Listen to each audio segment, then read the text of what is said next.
If you want to learn how a recession will impact physical therapists, you need to tune into this episode.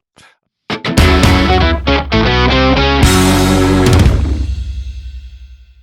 everyone. Welcome back to the podcast. Welcome all new listeners, and welcome back to those who have heard my content in the past.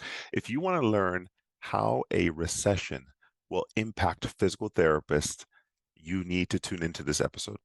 Before I go on to the podcast episode, what is new in life? What is better? My son, Zach, if you guys have been following me for a while, my son, Zach, is going to be 6 years old. So we're excited to celebrate that. What is happening? It is almost date night for me and my wife. So excited to be on there. And then we have family pictures coming up. If you guys don't take family pictures, whether that's with your immediate family, or maybe you don't have kids, but your mom, your dad, whatever it is, I highly recommend it. We do it several times a year, and it's funny how the time just flies, and at least we get like glimpses of this. So I think, like all of you, if you use your phone to take pictures, you rarely print them out. So we are taking family photos coming up. So excited about that. Personally, what is happening? I had some back tightness. I've done some episodes on my back. I've had occasional flare-ups, but this one was like 50% of my max, not even 50, yeah, maybe 50% of my max. And I was just warming up, and I brought the barbell, I walked it out of the rack, and I went like 2 steps, and I felt something, and I was like, forget it. So I put it back, and I just discontinued. I still trained, but I didn't do my full back squats. So yes, it happens to me too. We are all susceptible to it. What else? On the CG side, we have more attendees. I think we have 27 currently for the foundations course, which is just a little bit more than I was anticipating. So if you guys want to come in more, that's fine. I just want to be able to answer everybody's questions. Sign up on my website, anywhere you can find on my Instagram, whatever it is. Sign up for my foundations webinar. Just all the things to get your athletes out of pain quickly and back to sport with short timelines without flaring them up or pushing too hard, whatever that may be. So I'm looking forward to that. All right, on to this podcast. Why am I talking about this?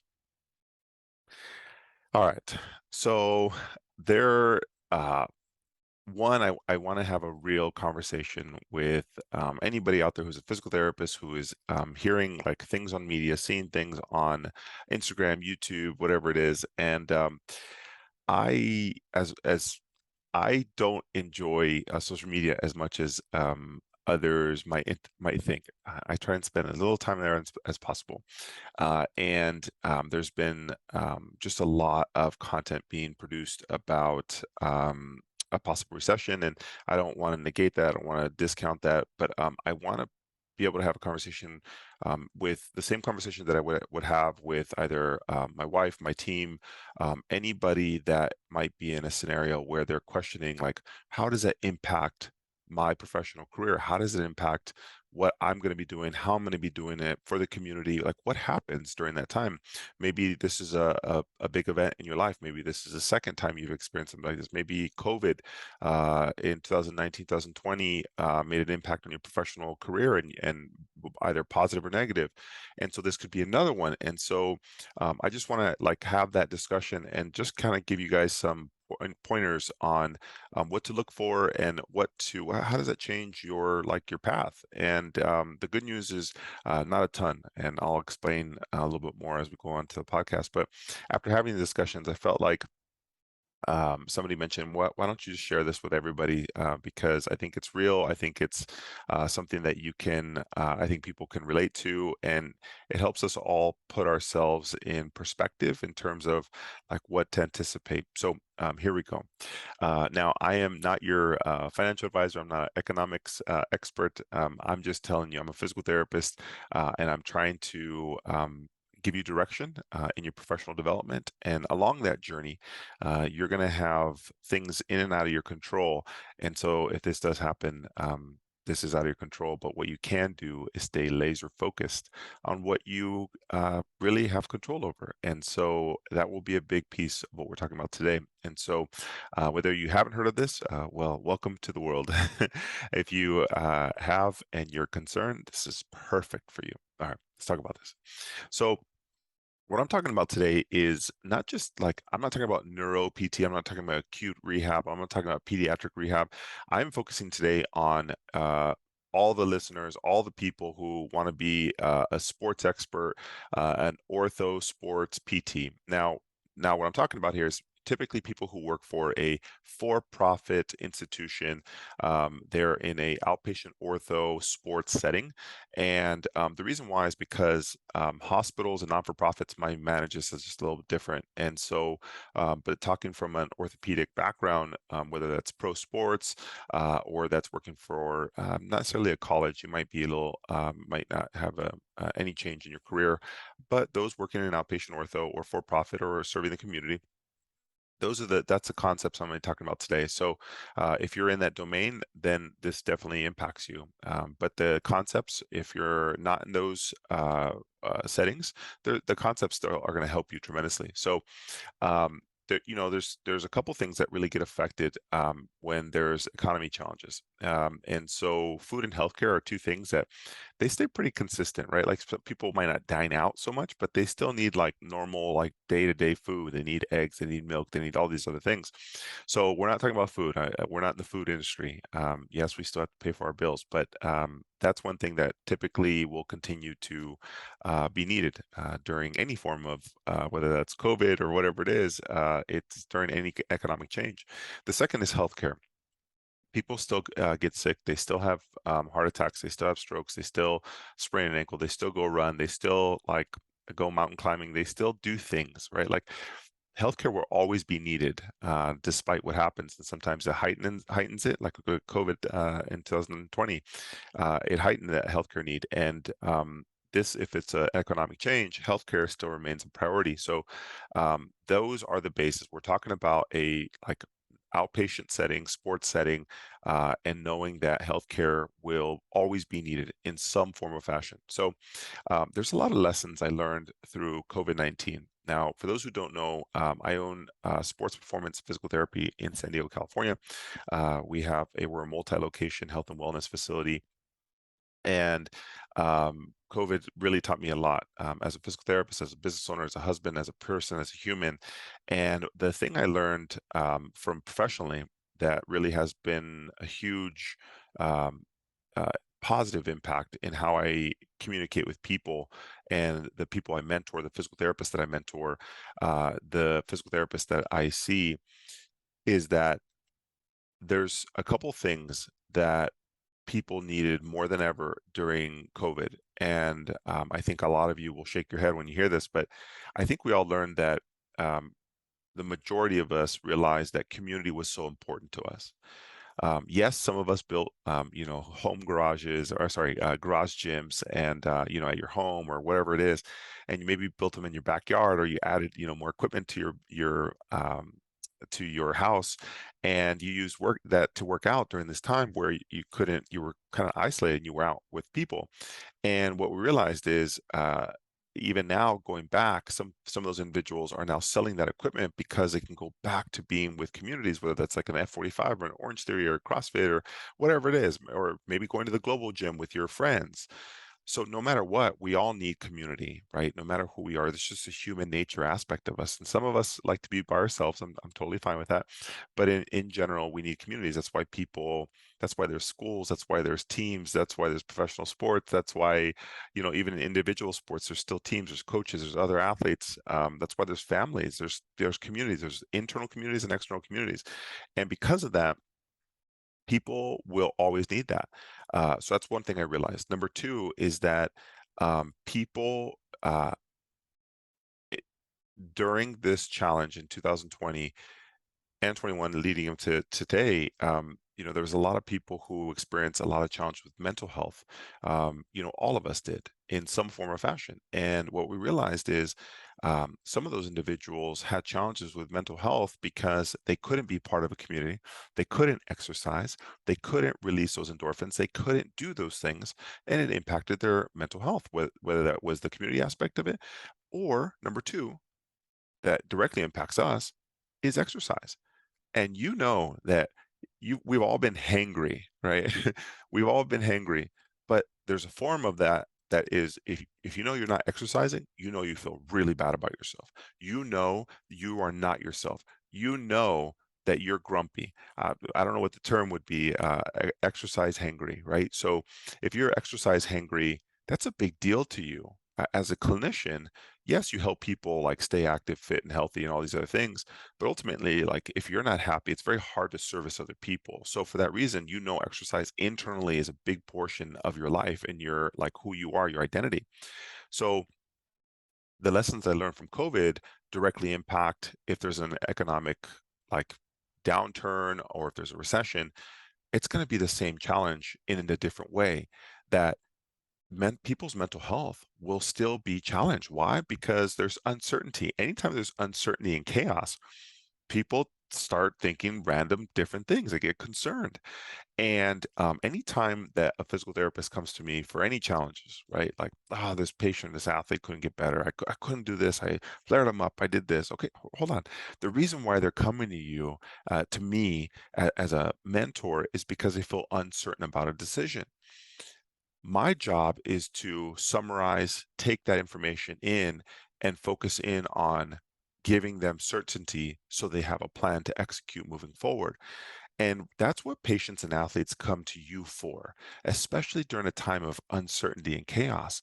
They need direction and guidance on how do I not lose track and focus because I've heard this, I've heard that. And I think about when people are in pain, they're like hangry times 10. Right? They don't love it. They're uncertain. Like, am I gonna be able to do this? And now you add economic challenges, their state of uncertainty and chaos and mental health will be more challenged than ever. And it's your job as a provider to centralize this. However, if you're uncertain as well, it becomes very challenging. Now you have two very uncertain people with high emotion. It becomes very difficult to be able to provide a high level of service and bring certainty and confidence and outcomes to somebody. And this is real. This is absolutely real. I promise I see it on a regular basis with the physical therapists that come see me, the athletes that come see me. But COVID just changed the game because mental health became more apparent, and that is real in that mental health is impacted by how you feel, but also the community around you. Are you seeking that? Do you need that? Do you need to release those endorphins with exercise? And guess what?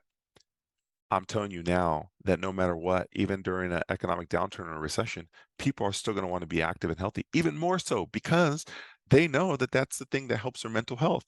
So if there's more chaos in the world, you better believe they're going to be exercising. They're going to be doing stuff, whether that's they cut their memberships or whatever it is, they're still going to be exercising. They're still going to be doing things. Why? Because I think we all learned that mental health is a priority. So because of that, you need to know that people more than ever will want to stay healthy and active. It's for their personal mental health, their confidence, their why. We all know that people exercise for a specific reason, right? If you like, don't say it's to be healthy. Why do you want to be healthy? Because I want to look good. Okay, perfect. That's a really good, like that gives you confidence. So you're seeking now exercise to make you feel confident. I think of exercise in longevity, right? The minute I had kids, I think it was Alex or Jacob, my second or third kid, that really made me realize, wow, like I need to live as long as long as possible because I want to be around to be able to play with my kids, to see my grandkids. And that was a reality check. I don't know why it hit me so hard. And I've explained this to my team, I explained this to my wife, my kids. I realized like there is a like end point to this thing. And for me, it was real that exercise for me internally, my why is like it's longevity and sustainability and being able to enjoy life as long as possible. So for me, I'm not trying to do a competition, just do a competition. I want to do it because I might need to vary up. I might get bored. I need to vary it up, but ultimately, I'm trying to have longevity in life. Now, some people might not know why they exercise, but really what it is we're all seeking a feeling, right? Like you're always trying to figure out like what is it that you want in life. And for some people, it's confidence, right? Some people who want the aesthetic and they want to look good and like, beach muscles or whatever it is, like that just you're going after the confidence. You want to feel good about yourself. That's why people exercise, not to like there's some people who do it for cardiovascular health, but they're looking at really longevity. They want to live as long as possible. That's the real root. So if you understand why people do things, then you can speak to that a little bit more clearly. So people's why don't change during chaos. And if it does, it's still like internal drive to look good, feel good, live as long as possible. That's the real root. And so, regardless of what happens in an economy, guess what? It's the same. People still want to live long. People still want to feel good about themselves. People still want like that confidence. So nothing really changes about our job. It's still needed. It's still needed. So it doesn't really change on our end. And this is good for you to know that the priority might shift. That's the difference, right? So maybe they are gonna your patients, your athletes are scared to lose their job. You're gonna cut expenses, whatever it is. But the reality is mental health, they're willing to pay for mental health. I think all of us are, whether that's, you invest in a local CrossFit gym and you pay X amount of dollars, or you go on a meal plan because you're losing weight and it's made you feel good about yourself. You better believe in an economic downturn, you're going to start to change and think, well, should I cut this like food thing that's giving me confidence, or should I cut Netflix and all these other things that maybe really don't, they just like fill the brain?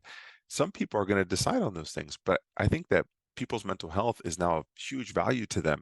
So I'm not sure if that's really going to change all that much for physical therapists who keep people healthy, active, and fit, and give them like keep their mental health at bay, and like focus on the real target that they want, which is like a better health and longevity.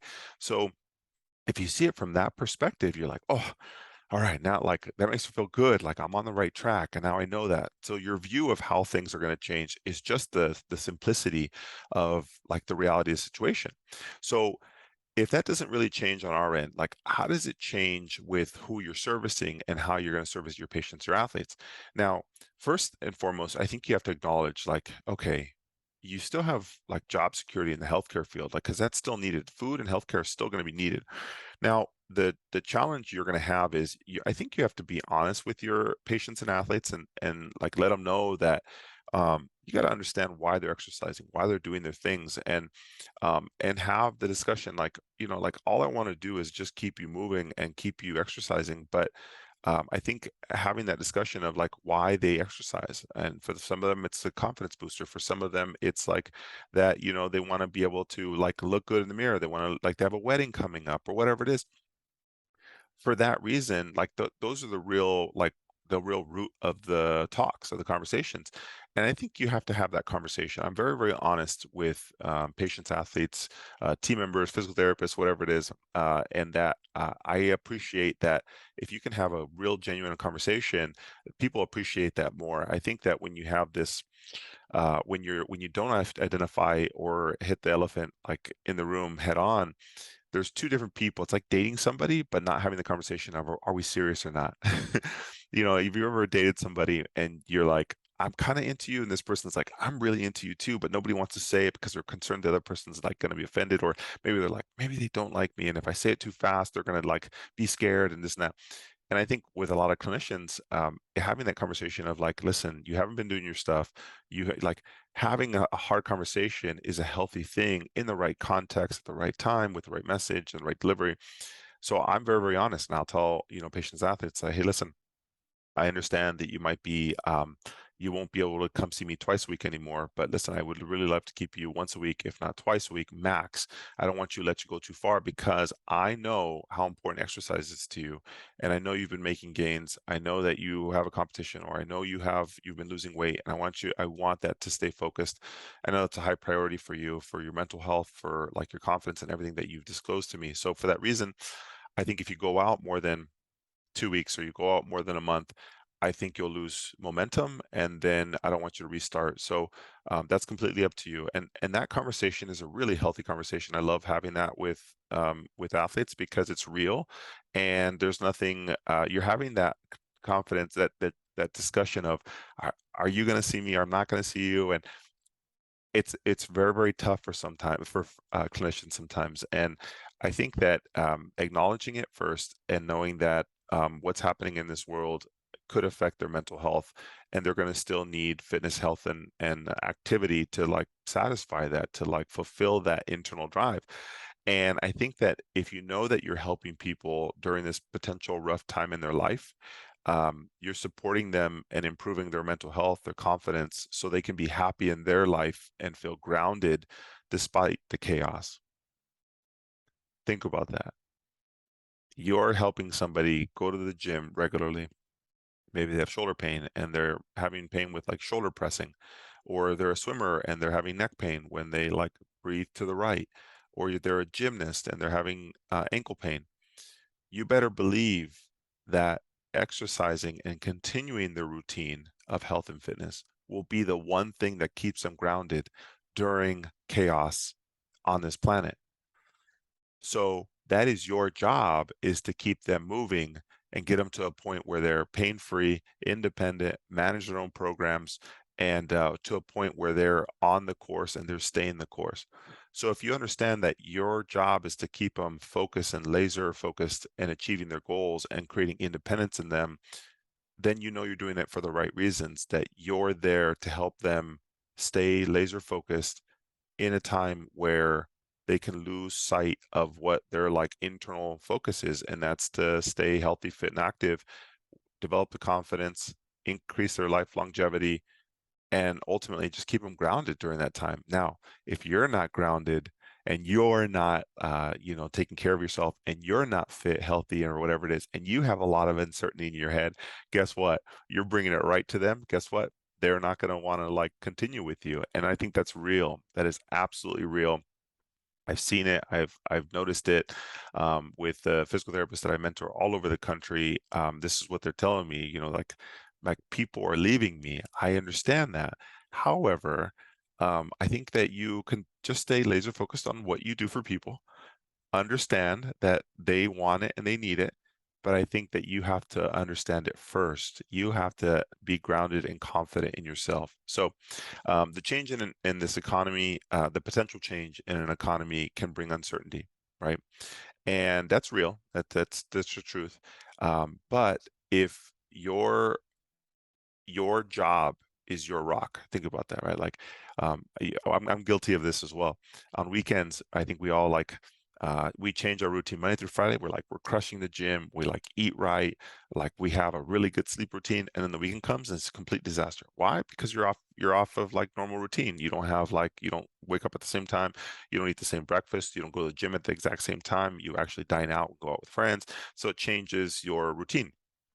But your job actually gives you a routine. And when you go Monday through Friday or whatever your work hours are, internally you're like, it might be work on Monday or whatever it is, but you're grateful for it because it gives you know that Monday through Friday you're an animal, you're a beast. You go to the gym, you're consistent. And for people who work and they're patients and athletes, their fitness is their rock. And maybe their weekends aren't their rock anymore because they don't have a routine. So they go to the gym, they go Monday through Friday is their rock as well. So your work is your rock. Their exercising is their rock. So if you understand that you're going to stay stable in your position, if you can just give people the rock and keep them moving, you're going to be in a good place. So you feel grounded in your own, like in personal life. Like, so you need to be certain. So I think that right now you need to stay the course. You need to understand that there's no change in what will happen to you if you're just doing what you naturally do, which is stay the course, stay grounded, stay certain, and help others see that same view. So for physical therapists right now who are in this country and they're like, what's going to happen? What would happen if there was a challenge in the economy? I think if you see it properly or positively, I think that you just know that you're helping people during a rough time, and just continue to help them and support them. So, however, if you're uncertain about your position, right? If you're in a setting and you're uncertain about your position, you have to ask why you're uncertain, and there's levels to that, right?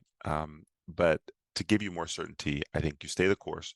You focus on treating your patients and athletes as humans, right? Like have a real conversation with them. I said at the beginning, lessons learned from COVID is that we all need a community. We all need exercise so that we have great mental health, or that our mental health doesn't change. So if you understand that, the humanitarian portion of like what you do for people is super deep. And for some of you who are brand new to my world, welcome. I am very real. I think that we need to see our patients and athletes as a person. They're not an athlete. They are not an athlete. They're not an elderly athlete. They're not a young athlete. They're not a high school athlete. They're not a pro athlete. They're a human who happens to have a leisure activity in or a job in. And if you just have really good relationships and you can maintain those during their chaos, guess what? They're not going to leave you. They're going to stay on your schedule. You're going to continue to be productive and maximize your outcomes. That's the real. That's the real deal. Keep your outcomes high and have people want to come back to see you. That's just it. That's bulletproof. That is absolutely bulletproof. Whether it's COVID, whether it's economic changes, no matter what happens on this planet, if you take that approach, people will want to follow you. I promise you, they will just stay with you. I have people who've been with me for 8 years, and it's just because of the relationship. And always keep it professional, but always keeping them focused on what they want. And that just requires a really good relationship and trying to ask them like, what's next? What are you always doing? And just supporting and guiding them through a process. Their life is always changing. And so what I realized is whenever I have patients and athletes who've been with me for years, and maybe they have an ankle sprain one year and they have a shoulder pain one year, I realize you get to know them, right? Like this is the coolest part to me, and I've had this happen, and I haven't had the last portion of it happen, but I've had like middle school athletes come see me, and then they go to high school, and now they're going to college, and they're always going to have bumps and bruises, right? As long as you're healthy, active, and fit, because we need it for our mental health, and you want to be part of a community, you're going to be on teams, you're going to start pushing yourself, but that's just human. You know that they're always going to be banged up, their back, whatever it is. I'm excited to see the day where I see them like get married and have kids and help their kids, because if I can see that journey that like nothing really has changed and there's always going to be chaos in their life, but fitness and health is like staying steady and consistent, and that's my job to keep them focused on that, then I feel good about what I do. So to keep your outcomes high, to keep you grounded, understand what you're doing regardless of outside influences. Now, how does this impact you? If you're doing what you're doing and you know why, you just need to be more honest with people and support them when they don't feel confident and when they feel uncertain. Your job is to continue to do that. Now, if you're concerned about your job or employment, this is one thing that will help ease that a little bit in understanding that if you're worried about your productivities and your numbers, there's the real conversation to have about productivity and numbers. Totally get that, because you have to be sustainable in wherever you are. I have no idea where you work, but that's like totally get that. But beyond that, beyond productivity and numbers, your patients and athletes are not numbers. They're humans. Now, if you increase their outcomes, they will continue to come back and see you. They'll feel that. They know that you're real. They know that you're a human and you don't see them as numbers. And guess what? Your productivity and your outcomes just are a byproduct of the quality of service that you produce for people. So it's not just about productivity and numbers. Productivity and numbers are a result of everything that you're doing for people. So those were all my lessons that I learned from COVID, and that's the feedback that I'm giving to people. So I hope this kind of helps ease a little bit. And if you haven't been doing this before, you better pick it up. And I think whether you're a new grad, I see new grads have challenges with this, because in PT school, your clinicals, right? Like you were like, you got to get 0 out of 10 pain. You got to document. You got to like do the goniometer. You got to like do all this stuff. You got to submit the progress note. You got to submit, like there's all these check boxes, but behind that was this person who was watching you. Like they're sitting on the table and they're just watching you plug in all those numbers and everything else. And you're like, yep, progress note, boom, boom, boom, and you're like, you're done. And they're like, but did you even listen to me? Like, did you ask how my day was? Like, do you even know why I'm exercising? Like, they want to talk to you, but the reality is you're so stuck down looking at the paper or on the computer or on the progress note and hitting numbers and markers that you fail to realize that this person that you're serving is the most important piece of the entire equation. If you want them to continue to have good outcomes, it's not necessarily the treatment that you just did, or the ankle mobilization, or the taping technique, or the stretch that you just did. Sometimes it's just that relationship that you built that helps them understand what your mission and goal is. I understand that you're going to want to do this. However, I understand that you need to hit these markers in order for us to maintain this. I know why you want to exercise. In order for us to do this, you got to be complete. You can't be complacent. You got to hit these, goals. You got to do these exercises. And if they understand that you get them, people love that. I think people like you, that resonates with people. You're like, oh, you get me. You're different than every other physical therapist. And so, big realization for me. Yes, I applied a lot of this in pro sports, but more so at the community level, which is very real to all of us because we all live and breathe in one community where we're from, or you work in a certain community that you love, like you love the people around you. So they're real humans too. There are also going to be, if there is a change in economics in the next few years, months, decades, whatever it is, nothing really changes. I think that yes, the people will decrease their spending and allocation, but mental health will always be a top priority. And what do you do for people? You don't rehab knees, you don't rehab backs.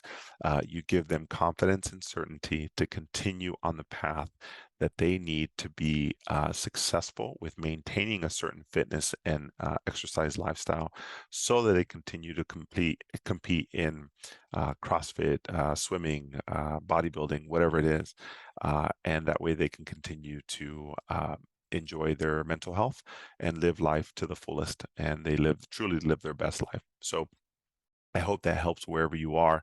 For the people that you're new to my world, this might be a little heavy at the front end, but just know that this is truly what will take your career to another level.